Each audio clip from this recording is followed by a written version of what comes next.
Hello, I am Dr. Anju Sonkar, Assistant Professor Home Science, government PG college Adalhat Mirzapur. आज हम आप लोगों के बीच बात करेंगे, थोड़ी सी जानकारी रखेंगे किशोरावस्था के बारे में। किशोरावस्था, एडोलसेंस एज। तो क्या है किशोरावस्था? किशोरावस्था जो होता है वो सामाजिक मानसिक परिवर्तन की एक अवस्था होती है। इस अवस्था में स्वयं को जो किशोर होता है ना बच्चा समझता है, ना ही वह वयस्क होता है, लेकिन वह वयस्क जैसा व्यवहार करने की आकांक्षा रखता है। वो उसी तरह चाहता है कि लोग हमें वही सम्मान दें और हमारे प्रति वयस्क का जो के प्रति जो दृष्टिकोण होता है वही मेरे प्रति भी रखें। तो इस अवस्था को एक सेतु अवस्था भी कही जाती है। वो इसलिए कही जाती है क्योंकि जो किशोर होता है वो बाल्यावस्था को क्रॉस करके किशोरावस्था में पहुंचता है और उसके बाद प्रौढ़ावस्था होता है। तो बाल्यावस्था और प्रौढ़ावस्था के बीच का यह उम्र होने की वजह से इसे सेतु अवस्था कही जाती है। इसे आयु का विस्तार काल भी कहा जाता है, एज ऑफ स्पैन। और लैंगिक परिपक्वता जो किशोरावस्था में होती है वो लड़कियों में लड़कों की अपेक्षा 1 वर्ष पूर्व हो जाती है। इसलिए लड़कियों की किशोरावस्था की आयु 13 से 21 वर्ष मानी गई है और लड़कों की 14 से 21 वर्ष। और जब हम इस किशोरावस्था के बारे में स्टडी करने चलते हैं तो इसको स्टडी को थोड़ा आसान बना देने के लिए इसको 2 भागों में बांटा गया है। जैसे पूर्व किशोरावस्था, अर्ली एडोलसेंस, वो होता है 13 से 16 वर्ष की अवस्था। और उत्तर किशोरावस्था, लेट एडोलसेंस, वह 17 से 21 वर्ष की अवस्था में। तो 2 भागों में इसका अध्ययन करना थोड़ा सा आसान हो जाता है। अब कुछ जब बच्चे किशोरावस्था में प्रवेश करते हैं तो उनकी कुछ कैरेक्टरिस्टिक्स होती हैं। तो क्या होते हैं ये प्री एडोलसेंस एज में कुछ विशेषताएं? जैसे किशोर की जो स्थिति होती है वो बहुत सस्पेंस वाली हो जाती है। वो दुविधाजनक स्थिति में होता है, कोई डिसीजन ले पाने के बारे में वो सोचता है। डायलेमा होता है उसे कि मैं ये करूं कि ना करूं, सही होगा या नहीं होगा। इस तरह के कई सारे विचार उसके मन में आते रहते हैं। दूसरा क्या होता है कि यह परिवर्तन की अवस्था होती है। इसमें जो ट्रांजिशन फेज होता है, ये बाल्यावस्था से किशोरावस्था में जब प्रवेश करते हैं तो कई तरह के उनमें मानसिक सामाजिक परिवर्तन आते रहते हैं। तो उसको भी इन्हें फेस करना पड़ता है। और इस आयु में संवेग में बहुत तीव्रता होती है। जैसे उनकी जो क्रोध करने की आदत होती है, बातों को न मानने वाली, अपनी ही बात वो अपने गार्जियन से मनवाना चाहते हैं, सही समझाना चाहते हैं, क्योंकि उन्हें जीवन का बहुत सारा अनुभव नहीं होता है। तो अपनी ही बातों को बस सही मानते हैं। अपने दोस्तों से विचार विमर्श करना वो उत्तम समझते हैं परिवार वालों की अपेक्षा। और they face many problems and challenges also, क्योंकि जो किशोरावस्था में बच्चों को जो किशोरावस्था में प्रवेश करते हैं उन्हें कई तरह की ऐसी समस्याएं आने वाले जीवन में के लिए तय करना पड़ता है। ऐसी राह तय करनी पड़ती है जिसके लिए बहुत सारे प्रॉब्लम्स उन्हें फेस करने पड़ते हैं। और इस एज में जो सामाजिक लोगों का, समाज का किशोर के प्रति एटीट्यूड होता है, दृष्टिकोण होता है, वह प्रतिकूल हो जाता है। वह बहुत अधिक भरोसा नहीं करता है किशोर पर। अब कुछ कैरेक्टरिस्टिक्स होते हैं उत्तर किशोरावस्था में। उसमें क्या होता है कि जो इनकी शारीरिक वृद्धि होती है, ग्रोथ, वो उसमें स्टेबिलिटी आ जाती है, स्थिरता आ जाती है। और इस समय में वो समस्याओं से जैसे जूझने की, जो प्रॉब्लम फेस करने की उनमें टेंडेंसी आ जाती है। वो किसी समस्याओं को समझ लेते हैं और उससे निकलने का, निजात पाने का भी वो रास्ता खुद से ही बना लेते हैं। और ऐसी अवस्था में उनकी जो सांवेगिक अस्थिरता रहती है जो प्री एडोलसेंस में, तो लेट एडोलसेंस में आकर के उसमें सांवेगिक शांति में वृद्धि हो जाती है। उनको क्रोध करने की आदतें कम हो जाती है और जो किसी की बातों को वो समझने और सही डिसीजन लेने में सक्षम हो जाते हैं। यथार्थवादी दृष्टिकोण का उनके अंदर में विकास होने लगता है। फिर हम बात करते हैं थोड़ा सा बाल्यावस्था से किशोरावस्था में परिवर्तन पर। किशोरावस्था में शारीरिक परिवर्तन सबसे महत्वपूर्ण लक्षण माना जाता है। जैसे बाल्यावस्था से किशोरावस्था में जब प्रवेश करते हैं तो जो बच्चों का जो शरीर का विकास होता है उसको देख करके लोग अंदाज़ा लगा देते कि बच्चा बड़ा हो रहा है, किशोर हो रहा है। और इसी परिवर्तन के आधार पर ही बच्चा को युवक युवती ये सब का दर्जा प्राप्त होता है। और इसके बहुत सारे परिणाम भी होते हैं, जैसे शारीरिक परिवर्तन हो जाता है, उनके शरीर के अनुपातों में परिवर्तन होता है, तो उन्हें इसी हिसाब से फिर समायोजन भी करना पड़ता है। और उनके शरीर के वृद्धि में, शरीर की बनावट में, गठन में परिवर्तन आ जाता है, तो उन्हें जो कि उनको प्रौढ़ जैसा बना देता है। और उनके इन्हीं परिवर्तन के आधार पर किशोरों के जीवन की मांग तय होती है कि उन्हें किस चीज़ों की आवश्यकता है। और जितना बड़ा वह दिखता है उससे उतना ही परिपक्वता के वाले व्यवहार की अपेक्षा भी की जाती है, परिवार द्वारा, समाज द्वारा, दोस्तों द्वारा। चाहे इस नई भूमिका के लिए वो उसको कभी भी समय मिला हो, स्थान मिला हो या ना मिला हो, लेकिन उससे उम्मीद उतना ही की जाती है।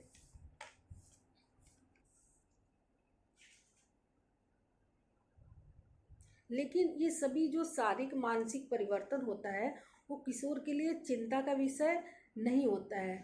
और क्योंकि इन परिवर्तनों का उसे एक प्रत्यक्ष ज्ञान रहता है कि उसे बॉडी में क्या क्या चेंजेस हो रहे हैं, बल्कि इसलिए कि दूसरे लोगों पर इनके जो परिवर्तन होते हैं उसका जो प्रभाव पड़ता है उससे वो किशोर को बार बार न केवल अवगत करवाते हैं बल्कि उसको ये एहसास कराने के लिए दबाव भी डालते हैं कि अब तुम बड़े हो गए हो, अब तुम्हें अपने बारे में सोचना चाहिए, अपनी पढ़ाई के बारे में ज़्यादा ध्यान देना चाहिए, अपनी नौकरी व्यवसाय के बारे में सोचना चाहिए, अपना टाइम वेस्ट नहीं करना चाहिए। तरह तरह की बातें परिवार द्वारा उसके अंदर डाली जाती रहती है। और अब हम आगे चर्चा करते हैं भारतवर्ष में किशोरावस्था के प्रति अवधारणा पर, कि concept towards adolescence in India. अब किशोरावस्था के बारे में जब भी बात किया जाता है तो ऐसा माना जाता है कि जो जिनकी एज 13 से 21 वर्ष तक होती है वो किशोरावस्था में होते हैं। लेकिन जनवरी 2018 में 20 जनवरी 2018 को Lancet child and adolescence health journal में एक प्रकाशित लेख था। इस जर्नल की मुख्य लेखिका सुजन सेवियर ने किशोरावस्था का उम्र 10 वर्ष से 24 वर्ष तक होने का दावा किया था। और इसके पीछे उन्होंने तर्क भी दिया था, कहा था कि जिंदगी के इस दौर में या इस उम्र को लेकर के उनमें समझ बढ़ जाती है। 24 वर्ष तक की अवस्था में एक किशोर को अपने आगे के जीवन में क्या करना है, उनके अंदर इसकी समझ पूरी मैच्योर होकर के डेवलप होती है।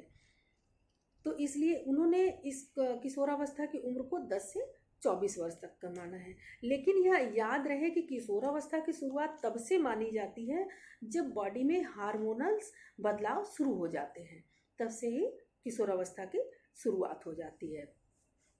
बाल्यावस्था से किशोरावस्था की ओर बढ़ती उम्र के साथ जो बदलाव होते हैं वो न केवल स्वयं का विकास करते हैं, न केवल बालक का विकास करते हैं, बल्कि वह पूरे समाज के लिए विकास की एक दिशा तय करता है। और यही जो बदलाव होते हैं, इन्हीं बदलाव के दौर में सबसे अहम पड़ाव होता है किशोरावस्था। हर अवस्था की अपेक्षा किशोरावस्था सबसे अहम होता है। ऐसा क्यों? ऐसा इसलिए क्योंकि इस दौर के सभी बदलाव, परिवर्तन, सीख और अनुभव हमारे जीवन शैली में बहुत ही अहम भूमिका निभाते हैं।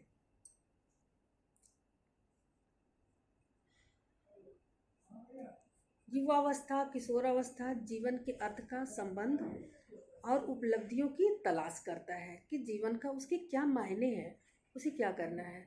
स्वयं के क्षमताओं को, गुणों को वो खोज करने की मुख्य अवस्था होती है। अपनी क्षमताओं को वो जानने का प्रयास करता है। नौकरी, व्यवसाय, जीवन साथी और जीवन में अपनी दिशा के बारे में वो निर्णय लेने की का ये समय होता है। युवक में एक अद्भुत संभाविता होती है किशोरावस्था की उम्र में, ये बहुत अहम पहलू होती है जिसका उपयोग वह रचनात्मक परिवर्तन में या भारी विनाश लाने वाले कार्यों में भी किया जा सकता है। दोनों स्थितियों में इसका प्रयोग हो सकता है। और यह जिज्ञासा का, ज्ञान का और अनुभव प्राप्त करने का समय होता है। वैवाहिक उत्तरदायित्व पूर्ण करने का समय होता है। वैसे जैसा कि हम सभी जानते हैं कि हमारे भारतीय समाज में जीवन का जो मूल्य होता है वह उत्तम गुणों से परिपूर्ण तब माना जाता है जब किशोर सिर्फ स्वयं के बारे में न सोच करके अपने परिवार, समाज के लिए हितकर राह पर अपने संस्कारों के साथ चलते हुए शिक्षा, नौकरी, व्यवसाय, विवाह और माता पिता तथा परिवार के अन्य सदस्यों की जिम्मेदारी का कुशलतापूर्वक वो निर्वहन करता है। यही होता है भारतीय परिप्रेक्ष्य में किशोरों के प्रति मुख्य अवधारणाएं कि किशोरों के प्रति लोग क्या सोचते हैं, कैसी उम्मीदें रखते हैं। तभी उस किशोर को भविष्य का एक सफल सामाजिक प्राणी के रूप में भारतीय समाज स्वीकार करता है।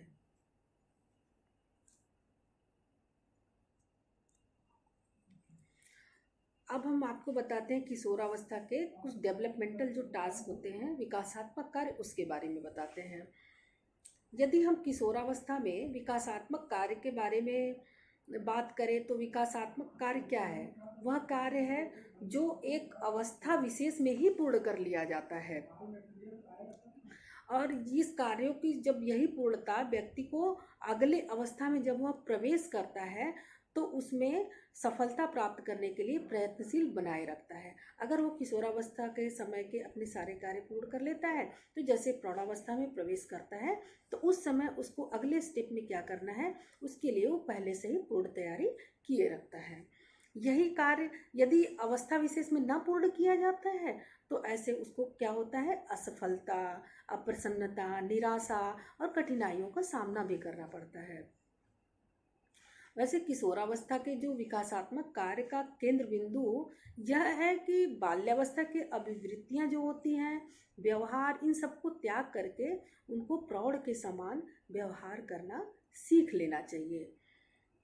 और जो ईश्वर के द्वारा प्रदत्त जो शरीर है, लिंग मिला है, उसे स्वीकार भी करना चाहिए। एक्सेप्टिंग मैस्कुलिन और फेमिनिन रोल, जैसे चाहे वो लड़की हो चाहे लड़का हो, लड़के को ये नहीं सोचना चाहिए कि लड़कियों को इस तरह का आराम होता है, सुविधा होता है। लड़कियों को यह नहीं सोचना चाहिए कि लड़कों को बहुत स्वतंत्रता होती है या उन्हें हर काम करने के लिए आसानी से छूट मिल जाती है।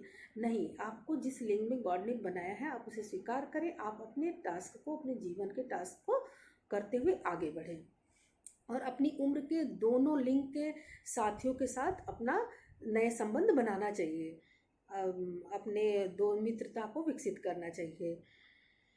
और जो इमोशनल इंडिपेंडेंसी होती है पेरेंट्स की, फैमिलीज की, गार्जियंस की, वो इस उम्र में कम हो जानी चाहिए, क्योंकि आप जितना ज़्यादा भावनात्मक लगाव उनसे बनाए रखेंगे अपने कार्य को करने में कहीं कभी असफलता हो सकती है, क्योंकि आपको अपनी किशोरों को अपनी मंजिल पाने के लिए, पढ़ाई के लिए दूर भी जाना पड़ता है, परिवार से अलग रहना पड़ता है।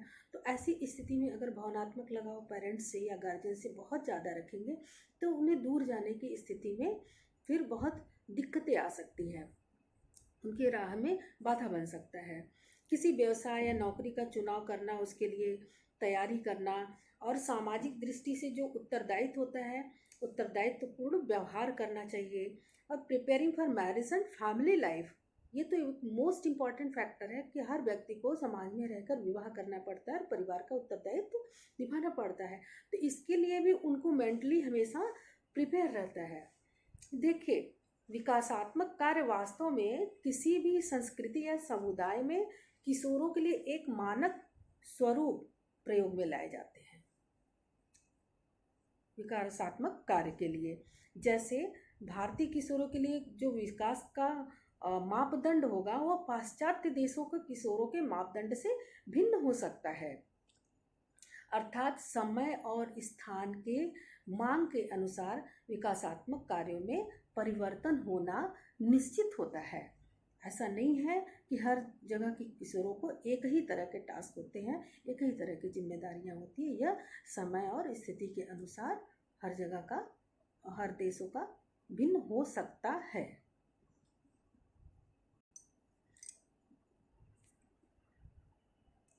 That was the main developmental task of adolescence, कि उनको जीवन में क्या क्या कार्य करने चाहिए या किसके लिए प्रिपेयर रहना चाहिए।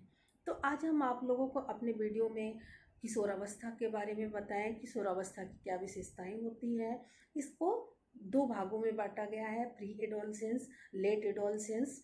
और जब किशोरावस्था में जब हम प्रवेश करते हैं, बाल्यावस्था से किशोरावस्था में, तो क्या क्या परिवर्तन आते हैं इसके बारे में, और हमारी जो भारतीय अवधारणाएं हैं वो किशोरों के बारे में क्या है, क्या सोचता है एक परिवार, एक समाज हमारे यहाँ के किशोरों के बारे में, इसके बारे में हमने बताया आपको। और जो किशोरों के विकासात्मक कार्य होते हैं उन्हें क्या क्या करना चाहिए इसके बारे में चर्चा किया।